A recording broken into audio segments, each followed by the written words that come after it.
2019, and in that residence, the FBI found a safe. And in that safe, the FBI found topless and lewd photographs of girls. All over the media at the time, there's a New York Times article that says Jeffrey Epstein is indicted on sex charges as discovery of nude photos is disclosed.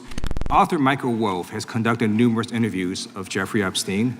I'm going to play for you a video clip. I was sitting talking to Epstein, and he said, "Wait a minute, I got to show you something." And then he went into his safe, and he came out with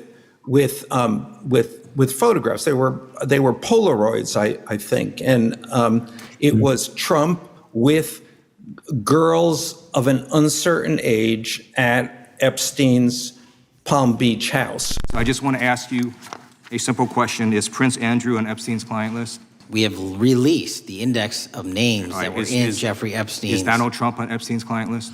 The index has been released. A video was played in a congressional hearing room, directly in front of the FBI director, showing author Michael Wolff describing what Jeffrey Epstein showed him from his personal safe. Polaroids Trump girls of uncertain age, topless, sitting on his lap, played in the hearing room. Then the congressman asked 3 questions. Are there photos showing Trump with girls of uncertain age in the Epstein files? No. How do you know? Because multiple administrations would have found it over 20 years. The congressman fires back. Nobody knew about Trump's creepy birthday message to Epstein until the Wall Street Journal found it. The Epstein estate has information the FBI never even asked for. Then, is Prince Andrew on the client list? Deflection. Is Donald Trump on the client list? The index will speak for itself. The FBI director could not answer whether the President of the United States is on Jeffrey Epstein's client list. This is the most explosive 5 minutes of Epstein testimony in this entire series. Subscribe now, because this is the hearing that nobody in mainstream media fully covered. Thank you, Director Patel, for being here today. The FBI searched Jeffrey Epstein's Manhattan residence, correct? I believe that happened in 2018. I think there was 2 locations, sir. 2019, and in that residence, the FBI found a safe, correct? I don't have the catalog of evidence in front of me. In that residence, the FBI found a safe, correct? I'll accept your representation. Okay. And in that safe, the FBI found topless and lewd photographs of girls, correct? Again, sir, I'll accept your representation. I don't know. All over the media at the time, there's a New York Times article that says Jeffrey Epstein is indicted on sex charges as discovery of nude photos is disclosed, dated July 8th, 2019, and the Times reports a trove of lewd photographs of girls was discovered in a safe inside financier Jeffrey Epstein's Manhattan mansion. Author Michael Wolff has conducted numerous interviews of Jeffrey Epstein. I'm going to play for you a video clip of what Michael Wolff said Epstein told him was in the safe and what he showed the author was in this safe. The setup Lieu constructs here is methodical.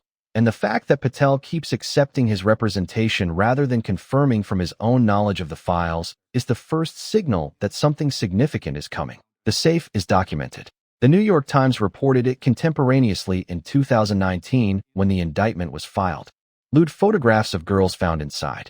That's in the public record. What Lieu is about to introduce is something different. A specific account of what else was allegedly in that safe, told by someone Epstein personally showed it to. What gets played next in this hearing room is unlike anything in any other hearing across this entire series, and Patel has to sit there and watch it. Elected.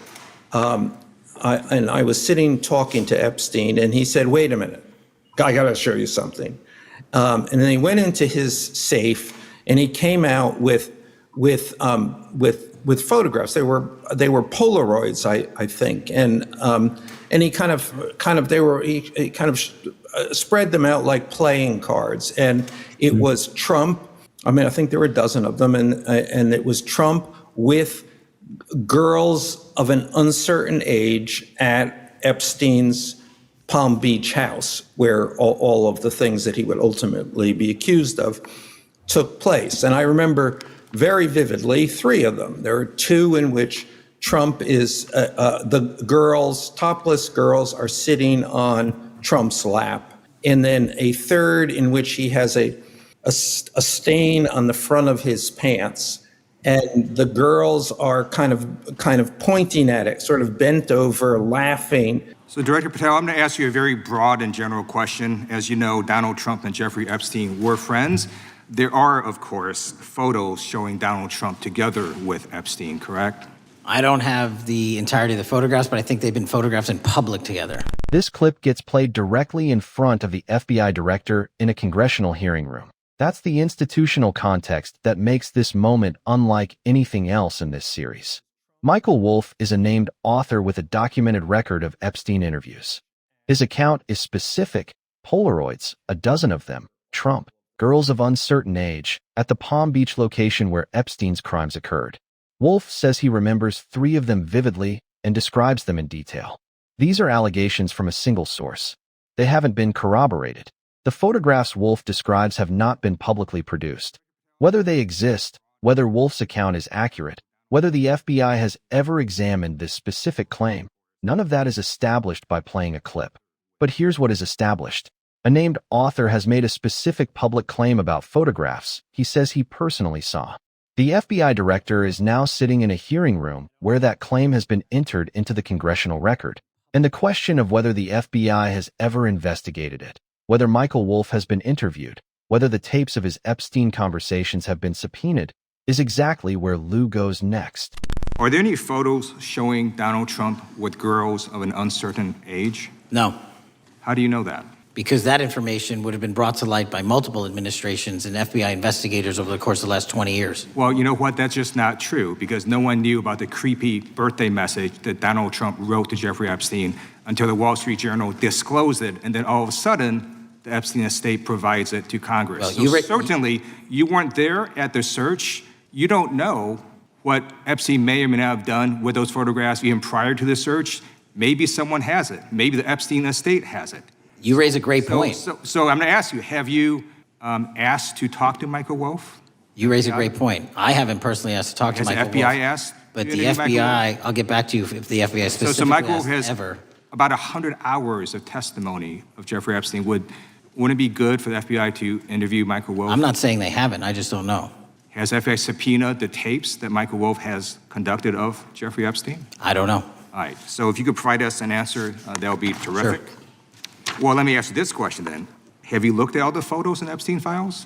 I have looked at all the information that the investigators who investigated this case have provided to run out credible leads. And in the Epstein files, was there that creepy birthday message that Donald Trump had written to Epstein? No, that's what I was trying to tell you. You raise a great point. The estate of Jeffrey Epstein has a voluminous amount of information that they have not released before.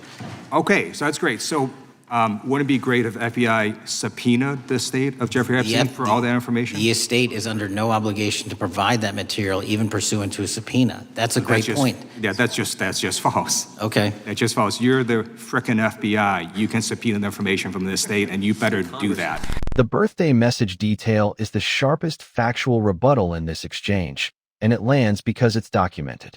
Patel's defense of his no answer on Trump photos is that multiple administrations would have surfaced that information over 20 years. Liu's response is immediate and specific. Trump's birthday message to Epstein, written over a drawing of a naked woman referring to a wonderful secret, was not in the FBI files. It came from the Epstein estate, obtained by the House Oversight Committee, published by the Wall Street Journal. The FBI's exhaustive review didn't produce it. The estate did. That single example destroys the multiple administrations would have founded argument. If something is documented as a handwritten birthday note wasn't in the FBI's possession after 20 years of investigation, the claim that photographs wouldn't have been missed similarly doesn't hold. The subpoena question exposes a specific investigative gap. The Epstein estate holds material the FBI doesn't have. Patel says subpoenaing it wouldn't work because the estate isn't obligated to comply. Lieu calls that false. This is a direct factual dispute about FBI subpoena authority that didn't get resolved in this hearing. And it matters because it determines whether there's a legal mechanism to access whatever the estate holds. Then comes the question that ends this hearing with the most significant non-answer in the entire series. Move on now and talk about Epstein's client list. You confirmed that it exists. Attorney General Pam Bondi confirmed earlier this year that it exists. I just want to ask you a simple question. Is Prince Andrew on Epstein's client list? The material related to Prince Andrew has been made public. Is Prince Andrew on the client list? We have released the index of names that were in Jeffrey Epstein's. Is Donald Trump on Epstein's client list? The index has been released, and the index will speak for So I'm itself. just going to say, America, there's a huge red flag. The FBI director could not answer whether Donald Trump was on Epstein's Gentleman's time client has list. expired. 2 questions, 2 identical non-answers. And the contrast between them is the most telling moment in this entire 5-minute exchange. Is Prince Andrew on the client list? The index will speak for itself. Is Donald Trump on the client list? The index will speak for itself. Same answer. Same deflection. Same refusal to say yes or no about 2 of the most publicly discussed names in the entire Epstein story. But here's what makes the Trump question categorically different from the Prince Andrew question. The FBI director works for the President of the United States. His job, his tenure, his entire institutional position depends on a relationship with the man he just refused to clear. If Trump's name is not on the client list, saying so costs Patel nothing and settles one of the most contested questions in American public life right now. The refusal to say it, identical to the refusal on Prince Andrew, is the answer. Liu's closing line is the most direct verdict on an unanswered question delivered in any hearing in this series. The FBI director could not answer whether the president is on Jeffrey Epstein's client list. America, he says, that is a massive red flag. Time expires. The question sits on the record unanswered. And the index that is supposed to speak for itself has not, in fact, answered it for anyone who has been paying attention. Subscribe, because this is the question this series will keep tracking until it gets an answer.